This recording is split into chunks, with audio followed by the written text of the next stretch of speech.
Hi, everybody. Hope you're doing marvelously well. I have the distinct pleasure of talking to the wonderful Kevin Antreassian, who is in lovely New Jersey at the moment. Whereabouts in New Jersey are you? It's like Morris County, so it's like North Jersey. I don't know if it's lovely, but it's okay. Isn't it the Garden State?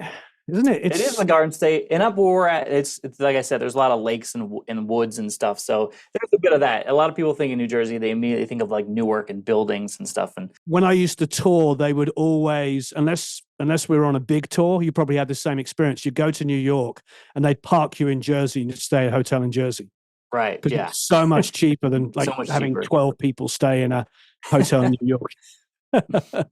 Anyway, so it's wonderful to have you here. Really love that video that you did for us. And I presume you're in the back room at the moment, actually, at your studio. Yes, yeah. It spoke to me because for, I don't know, about 16 years in Los Angeles, I co-owned a recording and rehearsal studio. It's a great model.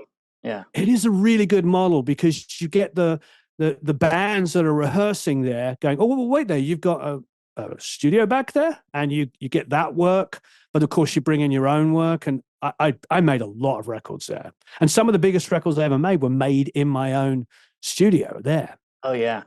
I mean, it doesn't come without its challenges for sure. Like we have a big space, but like we're situated in a basement. So there's another business above us that's a gym. So constantly, maybe even in this video, you'll hear like noises that I have to like work around. Yeah, I mean, it's been like that forever. But it's just, nothing's ideal almost. So I kind of got to work around it a little bit, but it's fine. But yeah. How many square feet is the place? It's a little over 7,000, so it's got a decent amount of That's rooms. nice. Yeah. Yeah. My place had like two huge rooms, and one of the huge rooms was the tracking room and also as a showcase and a rehearsal room. And then we had like three smaller rooms. How many rooms do you have? We have like the same kind of situation where we have like the big live room that I also use at nighttime sometimes to like rent to bands to jam in and stuff. It's got, PA and all the stuff in there. And then we have another kind of room very similar to that next door, but it has like a stage to look like a club. And then those are the two ones that we rent out by hour. And then we have about like 16 other rooms that are all yearly leases. Oh, So wow. Oh, so you have like production rooms. yeah, well, it's usually the bands come in and they keep all their live gear in there set up and their PAs and amps and everything, and they just have keys and I don't bother them, they don't bother me too much, and then Nice. they pay every month for the year, and yeah, that's how that goes. It's great. I mean, it's super easy. So you have lockups. Yes. We Hmm. never quite got to the lockups in the place that we had in Hollywood, which would have been. It's definitely smarter because it's easier for the chasing up income, isn't it? Because you just got one source monthly rather than chasing up Right. bands that owe you for a 3-hour rehearsal. Yeah, I mean, both avenues are great because, you don't want to cut out either market spot, but like, you're not going to make as much per hour or whatever on like a monthly guy or group or whatever. And you make far more on the hourly rooms, but it's nice having all the family built in that, some of these people have been here for 17 years and they're not leaving. So Wow. So how long have you been involved in this? I took it over in 2007 and it was already an existing spot. And then we did, changed it significantly, added rooms and stuff like that. But yeah, I inherited some people that are still here. That's Yeah, it's incredible. pretty wild. When we put up your video, there was quite a lot of people commenting underneath, like, yeah, I love Kevin. I made an album there. I rehearsed there. I recorded there. All kinds of stuff. That's good to hear. Yeah. Do you have your own like little label out there? Do you have, because it sounds like a breeding ground for art. Yeah, I mean, the tri-state area is like there's like so much music here, because it's really, I guess, condensed population. And I've been doing this, and yourself as well, like on the daily since I was in college. So that was a long time ago. And I have like 40 terabytes of hard drives full of bands that I've worked on. And Yeah. most of that stuff isn't super popular, mostly local stuff or like, coming from other states and stuff, but like, there's some good ones in there. Yeah, you just do it long enough. Hopefully you do it right enough and enough people, will remember that. No, it's incredible. How big is your live room attached to your control room? So it's right over there. It's a 20 by 30, I think, or 25 by 30, one of those. It's Nice. pretty. It's like decent size. It's just that doesn't the ceiling height is always what I fight against because it's only like 9 foot tall ceilings, so Right. I can't get the sound that I would ideally like out of the height, But I just put a Joe Barresi trick where I put like the PZMs on the far back wall, and I use Yeah. those as like really far rooms kind of thing. Yeah, we used to put a pair of 57s miking the edge of the walls as far Hmm. away from the kit as possible, and you just get that kind of reflected sound. So, yeah, Yeah, PCMs are great. yeah, because they just like leave them up there all the time. They're just built into the wall at this point. I like at the beginning of the video, you showed us, your kind of console, as it were, which is a lot of 500 series stuff, which is fantastic, because I found even when I had a console, I had two consoles in my rooms, and I had a 20 channel API, which of course would be Oh fine. man, that would have been awesome. Yeah. But you ended up collecting so much kind of outboard stuff that you had maybe the kick going through an API and the snare, but then the overhead you maybe wanted to try with a pair of Neves or something. It's fun to mix and match. There's nothing better than having some big large format console as far as like getting all the phase consistent with the drums. Sure. Yeah. But the mix and match thing is really makes our job more fun, and we get to experiment. It's a nice situation if you're like I didn't come in. I came right in from college, so I didn't come from a lot of wealth or anything. So like it's a nice way to start being modular, and then just like when you do like 5 records and you make some money, and obviously I was charging like nothing back then, but then you can I know afford that. yeah, you can afford like one piece. You're like, okay, cool. And then do 5 more records and I'll get another one. And you just keep doing that forever. And then you can, instead of like getting a loan for like 300,000 and getting something, that you're stuck with, it's just a different approach. If you don't have the need for faders a lot, like outside of Pro Tools, it works for me. Like I do all of my automation just with the mouse. So yeah, that's the only thing I'm missing is like actual faders. I know what you're saying. I do love the ability, like we were saying earlier, to pick and choose stuff, especially when you're tracking like overdub stuff with guitars, Mhm. because swapping out a pre can make a huge difference. And also, Yeah. of course, EQs, compression, all kinds of fun stuff. And yeah, the 500 series way is definitely the way to go. When people ask me now if I would do something different again or how I would start off, I think 500 series really is an amazing solution because you can get some affordable mic pre's, and then you can just kind of upgrade and change things out as you go. Wonderful thing that API came up with. Yeah, it's a great thing for scalability, and they don't seem to lose too much value too. And if you buy it used, I mean, you're really not going to lose any value on that too. You were talking about the sort of starting off not working for very much. I think I started off on like $15 an hour. Whoa, that's pretty comparable. I think I started with like pizza or something, and then eventually you can convince someone to give you money. But yeah, when I first got this place, I didn't have anything. I just, we just got the place and it wasn't even set up to record. So like I brought my computer from my house and like it had all these crazy like LEDs and it looked ridiculous. And I didn't have a desk at all. So I found some wobbly stools from one of the rehearsal rooms. I put those down. I found a piece of plywood from the dock upstairs and I put that down and that was my desk. I didn't have any Wow. monitors. I just had headphones I was running and I didn't have any mic pre's. So I was using a borrowed 002 from a friend, and I used the insert, sends from the mic pre's on a crate PA system we had here. I just like had to make it work. I didn't have any gear. So, it's like, and I made records like that for a few years, like the worst gear. I didn't have anything but 57s. Wow. 57s, 58s that were from the rehearsal rooms. And, Mhm. it's very challenging. But that's kind of fun. And then like, you eventually get good at that stuff, cutting your teeth, and then, you can buy nicer things. Yeah, absolutely. I mean, you can go a long way with the 57. And then when you get situations where you're tracking bands live, 57 becomes your friend because you stick in a Yeah. large diaphragm condenser and suddenly you're like, wait, I just added another room mic. Right. Bleed everywhere. Right. Bleed Absolutely. everywhere. Especially in a room like this, it's very, very loud for Yeah, sure. yeah, exactly. So, Kevin, you've done a course with our very, very good friend, Mr. Kohler himself, Mhm. Christian Kohler, the Kohler audio cult, called the Mathcore Mixing Ritual. Hello and welcome to the Mathcore Mixing Ritual. We have teamed up with no other than producer Kevin Antreassian, whom you might know as the guitarist in Dillinger Escape Plan, and with his new band Sawtooth Grin. And those guys play highly intense, crazy music.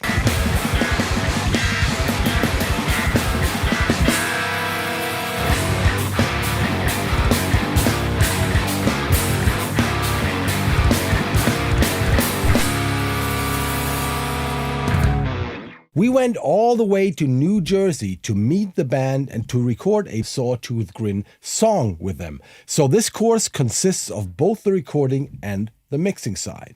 And you know what makes this special? The guys recorded all the instruments live. And this is quite unique because this is pretty technical music.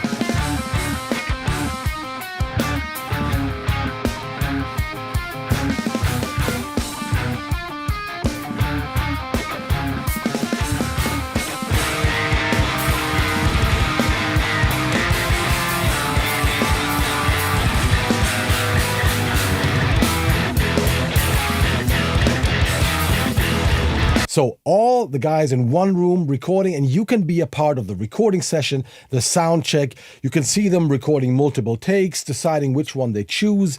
They will show you their instruments, walk you through their rigs and their backline.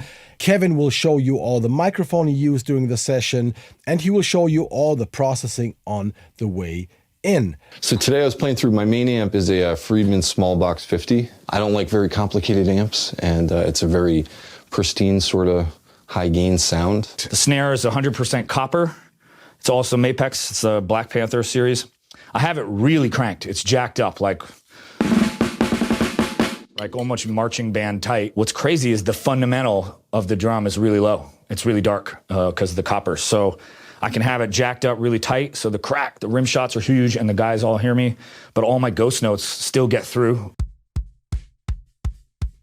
Add like 4 dB on 5K. Give a little bit of low end boost. So we'll go to like 50.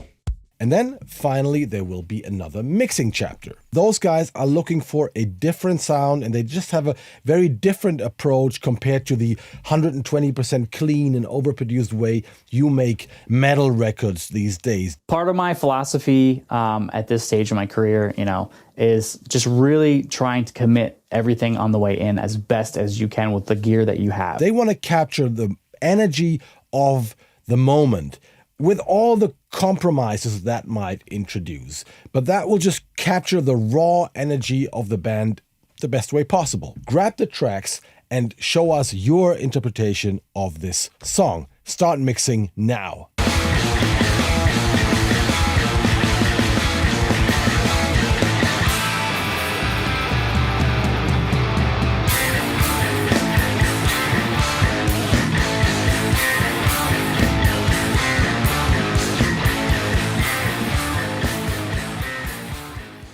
That sounds like a lot of fun.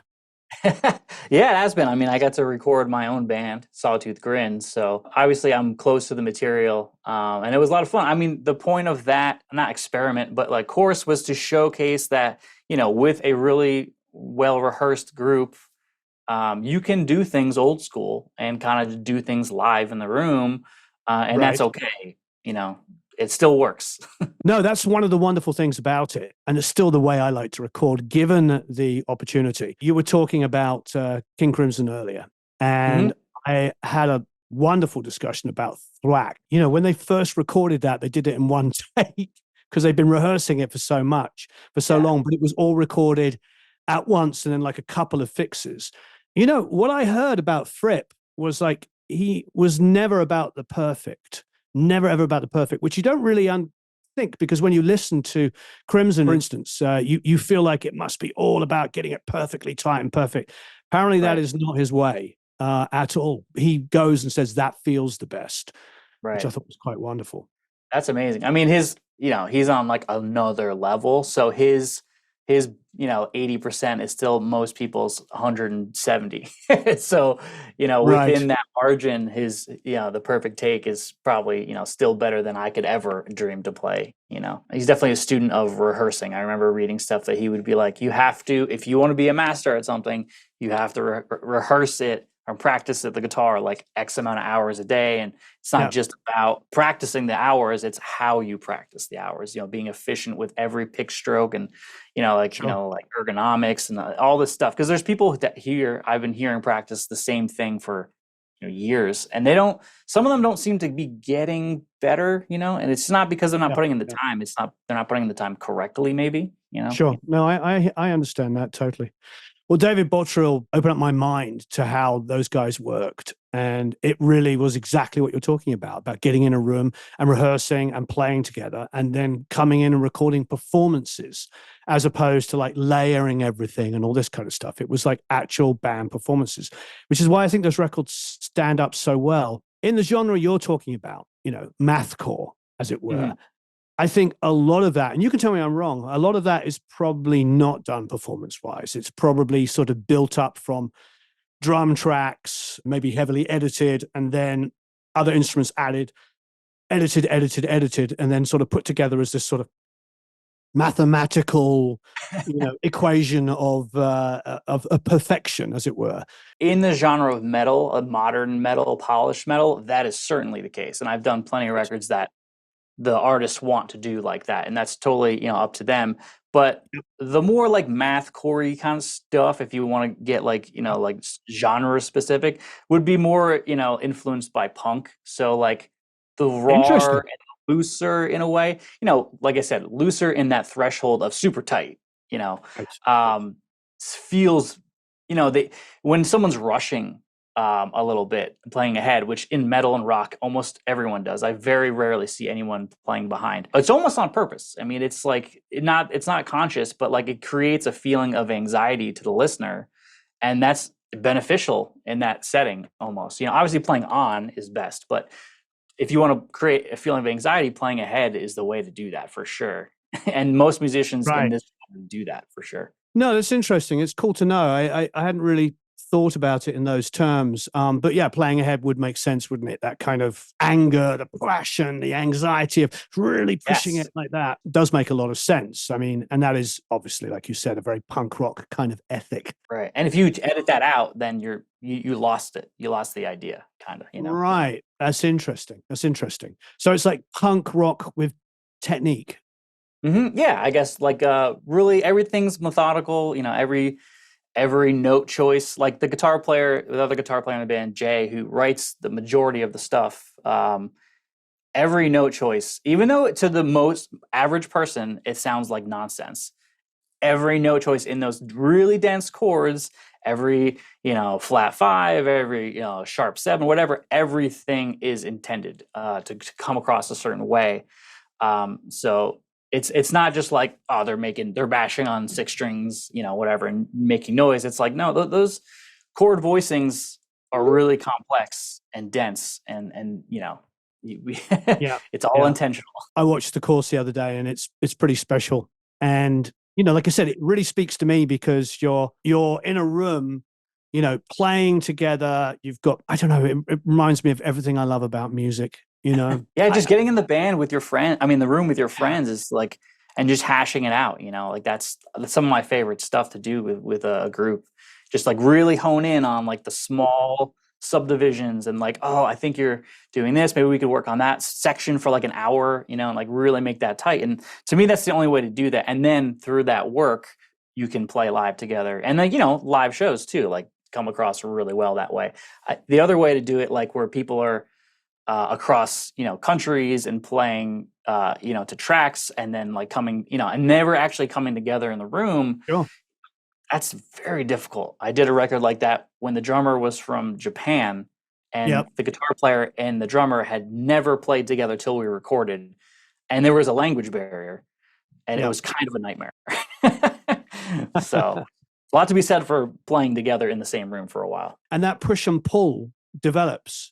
So like you're saying, rushing and adding that kind of anxiety as everybody's kind of pushing, that cannot be captured singularly. Right. I've done records where the drummer performs to a click without even scratch track because they know the song really well. And it ends up sounding Yeah, very mechanical, very boring. Even if you don't hard edit it, it just doesn't have that thing. And I remember when I first started playing, I'm sure it's the same experience for you.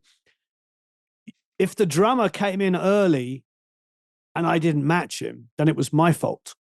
I don't remember ever having, thinking, oh, the drummer made a mistake. It was always like, well, it's my job to be playing tight with the drummer, and the drummer's laying down the groove and the feel and the anticipation and the excitement of the track. And if I'm not matching the drummer, then I'm doing something wrong.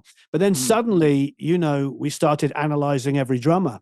But I don't remember anybody ever questioning Ringo or Charlie Watts or Keith Moon or John Bonham or anything before we could edit to grid. Yeah, that's pretty wild to think about, actually.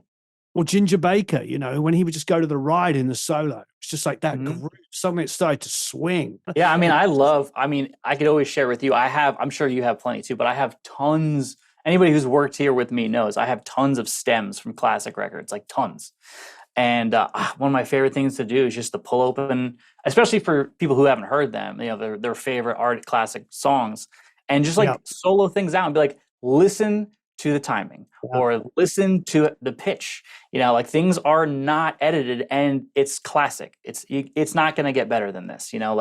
Everything doesn't have to be overanalyzed in that regard and just like fixed. So. Yeah, I love this deep diving into some of that, like Queen stuff. It's wild what they did back then. Crimson is in my top 5 bands of all time. Me too, absolutely. But Queen's my number 1 favorite band. Yeah, that was me and my wife's wedding dance song was a Queen song. Basically, on the night of the opera, it was like the gateway drug because you had Bohemian Rhapsody and Prophet songs, so you could really just go proggy. You could go off and find, which I did. I went back, I discovered Genesis and Nursery Crime and all the Steve Hackett, Peter Gabriel era stuff. And then I also got into hard rock as well because you had elements of that whole album which were really super heavy. So before you know it, I had Iron Maiden and I even got into Motorhead and then punk. I think Motorhead was like the gateway drug to also like punk. Oh, I have the some Motorhead stems. That stuff blows my mind. The amount of headphone bleed in the vocal mic is crazy. and the tone for the bass, obviously it's very guitar-like, but even by today's standards, is crushing. It sounds so good. I'm like, wow, they really sounded that good back then. There's no faking it. I honestly thought it was guitar when I was a kid. I didn't know that was a Rickenbacker going through a Marshall stack. I thought it was a guitar. I thought that was a guitar. And so I got my guitar with my which I made with my dad. So my dad basically made it. I helped a little bit. This homemade guitar, we had a Carlsbad. It was like not Carlsbad, but Carlsbad Suzz pedal, which was the worst distortion. Now, of course, it's really trendy and cool, But at the time, I wanted a Boss DS1 or an OD1 or something, and I wanted a Marshall and drive that. I wanted all that, but I didn't have that. I had a solid state bass amp and my Suzz pedal and my homemade guitar, and I just couldn't figure it out. I was like, dum dum dum dum. It was like ding ding ding ding ding ding. I'm like, yep. Funny story, like you just mentioned. So not my first. My first was like a crate combo, whatever. But when I started getting into guitar a little bit more when I was young, I eventually, was in a band, and we had, afforded the ability to buy a Marshall like 2203 single channel, JCM 800 or whatever. I had that, and I had the Marshall cab, the 412, and I had those in my bedroom. Nice. No, I looked cool, but so I would sit in front of the half stack on my knees and play guitar, and I could never get it loud enough to distort. So I always thought it sounded terrible because I didn't operate it correctly.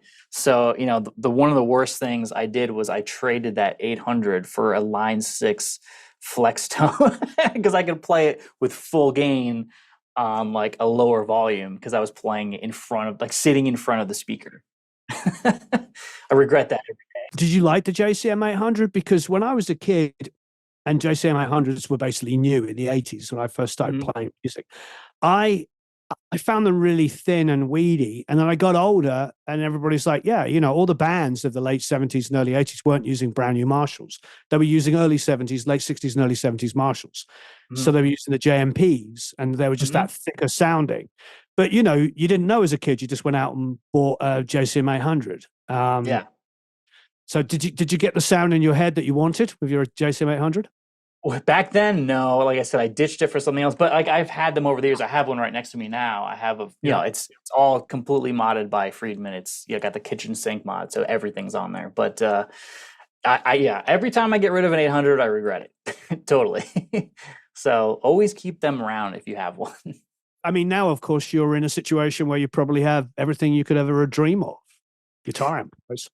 Yeah, I mean, most gear-wise, yeah. I mean, like, growing up, you're always on the hunt for like the next thing you can get to improve your, your inventory or whatever, your selection.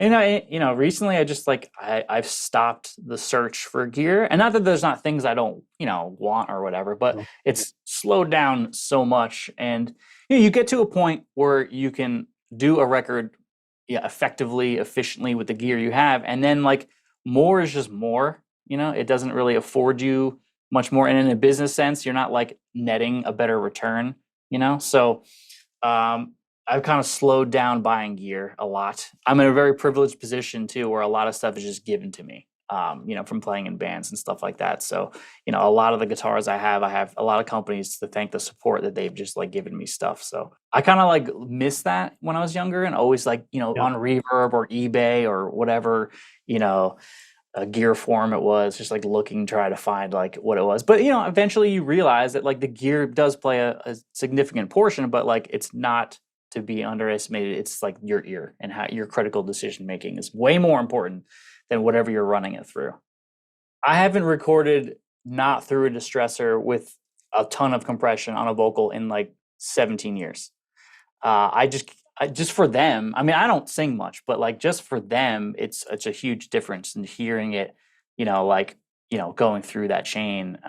So much more confidence in the room. I get, when you get mixes and it's obviously very dry and not run through compression, like I don't want to hear the vocal like that. For most of the stuff that I'm working on, like it's got to be, there's got to be some reduction on there to make it hit, in the confines of what we're working on for sure. So. Yeah, definitely. I mean, the gear that in that way does have a huge impact on like performance and confidence. But like as you were saying, like something that's the audience will hear is like they won't hear if you're using EL34s or 6L6s, but they will hear if you chose to play E or F. That's a much bigger difference to the listener for sure. Yeah, I think it's really super powerful, isn't it? At the same time, I think all these subtle differences can mean something in many different ways. And also look, I know you're going to agree with this. The romanticism of it is just as important. Yeah. If I give you a 59 Les Paul to play, there's just going to be something about like, playing a 59 Les Paul. And then, I could give you a beautiful, and I love these guitars, Paul Reed Smith, a handmade, gorgeous. But there's a sort of a romanticism of playing that Les Paul. We would always go, when we had the budget, to like Sunset Sound and track the drums there and the basics there of the band. And we could have probably faked it in a smaller room. But there's something about a band going into a room going, oh my God, this is where they did the first 5 Van Halen records, and Led Zeppelin recorded here, and so did the Stones, and they just get inspired, and they. And that's why a lot of the times, like, if the first take is great, cool, but usually the first take for something like drums, I'm just like, just adjust to the room, adjust to being in front of people. Like, don't just get through the song. Don't worry about this being recorded necessarily, because it's hard when we've been on the other side of the glass for so long to put ourselves in that position of like, someone on the other side might be like, whoa, I'm working with this producer or something like that. Like, I'm nervous, like I'm in this studio I've been wanting to go to for a long time. Like, the first take is literally just getting adjusted to everything. And there's a lot of nerves to get through. For instance, I remember doing a record in the early 2000s, and it was actually a pop rock record, but it was a pop song. And I wanted massive guitars in the choruses. And I did the usual 57 on my Marshall with vintage 30s in it. Can't remember what Marshall head it was. It was probably either my JMP or my JCM 900, which I actually really like. I like 900s. Okay. Yeah, people love to hate them, but I actually like them. But it was probably my JMP 78, really nice sounding head. And anyway, and it was good. It sounded really, really good. But this was the days of before even Amplitude. It was the days of Amp Farm. And there was this preset called Big Hair Metal. Do you remember that? I think it was on a Saldano. It was just like, grah, and it was massive. And of course, being digital, it was like bright and in your face and just sounded huge. And I tracked the Marshall, and I, got the DI, put it through the plugin, and was just like, that just sounds so good. It sounds exactly what I want it to be. It just sounds like this big, offensive, disgusting, raw guitar. And I think that's the thing that we have to balance. That was 20 plus years ago, and it already beat something in that situation. And I think it's pretty wild to think about. In its infancy, it was still really good. I have an amp farm story too. The first studio I ever went to in New Jersey, I was super young. I didn't know anything, at all. And I came in with that Line 6 flex tone amp that I was talking about earlier. And, because I'm playing in my bedroom for myself, there's no bass player with me. My bass knob is at 10 or whatever. My gain is at 10. Like my tone is terrible. But to me, in the bedroom by myself, sounds amazing. Yeah. I get in with the seasoned engineer. His name is Dan Sky. And, he's listening to my tone through the mic. And he's like, this isn't going to work. I'm like, obviously super offended. I'm like, what do you mean it's not going to work? This sounds incredible. And he's like, dude, just trust me. Use this amp farm preset. And I was like, no, what are you talking about? No, we're using my amp. And he's like, you got to trust me. And I was like, yeah, really reluctantly. And the sound on the album is awesome. Still, like I can listen to it now. I'm like, wow, this sounds awesome. Yeah. Well, maybe this will blow your mind, and I totally understand. But Americana by Offspring is all amp farm and real amps blended together. Oh, interesting. And that's 96, 97, I think. 97. Okay. They must have had to dial that phase in pretty good, because I know when you mix a plug-in with a cab, it's kind of can be dicey. Yeah, with Dave, it was Dave Jurd and Brian Kolstrom. I think that legend.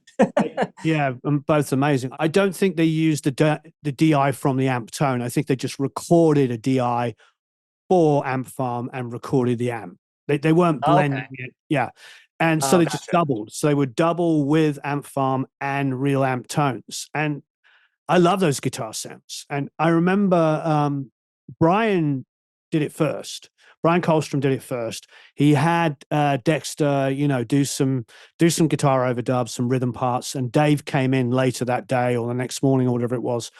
And Brian said he pulled it up on fader, a pair of amp farms with a pair of amps. And Dave turned to him and said, that was the guitar sound I was looking for on my head, because he was describing, the sound that he wanted. Because you remember punk rock in the mid-90s when it came back with like Green Day and Offspring and all that stuff, was really kind of heavy rock, but without a singer going, no. But the recording techniques were pretty much heavy rock. Yeah. And so he wanted like a big heavy rock guitar sound in this supposed pop punk song. And yeah, Brian got it by mixing or by recording a DI, putting it through amp farm and blending it with a real amp.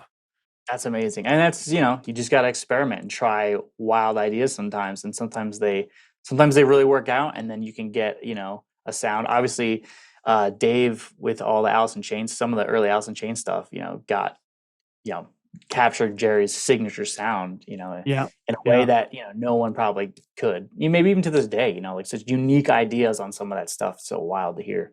Yeah, I mean, that era of recording, I still consider it modern recording, I guess. It's I think it's my favorite. I think because after that, we kind of know from doing what we do how much you can fudge things with editing and digital, like DAW stuff. And so, like right up into that point, there's a good chance it was all just real.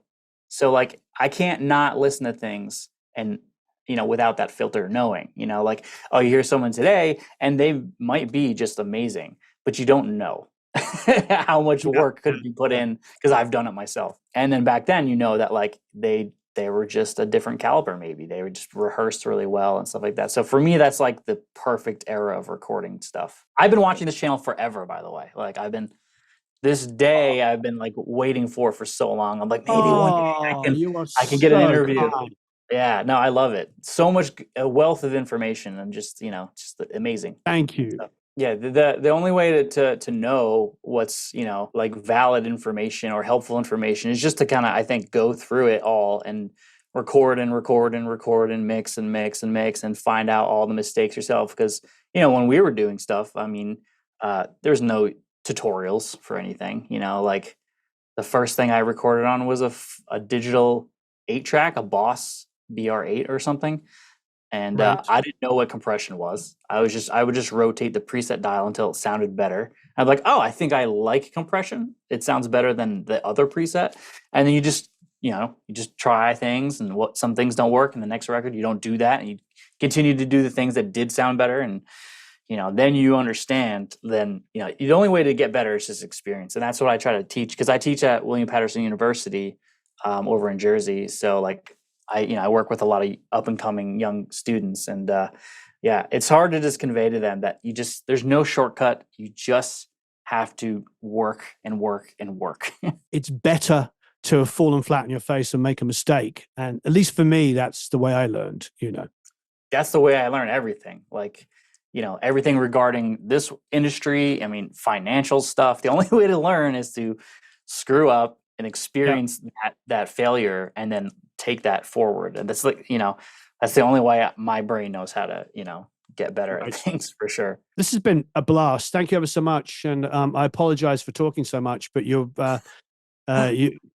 inspired me. I think everyone go and check out the Mathcore mixing ritual. It's really fantastic. Like Kevin has been explaining, it is a live recording of incredible musicians that are really well rehearsed, and it's just a wonderful, wonderful thing to delve through. If you haven't as well, please check out the Backroom Studio tour, which we'll put a link down below as well. Kevin, you're a rock god. Thank you ever so much for that. I really, really appreciate it. Well, thanks for having me on. And if you're ever in Jersey, come on in, man. We'll do this in person. Thank you, Kevin. I really appreciate it. You're a rock star. Thank you, Eric, for recording this for us. Thanks for having me.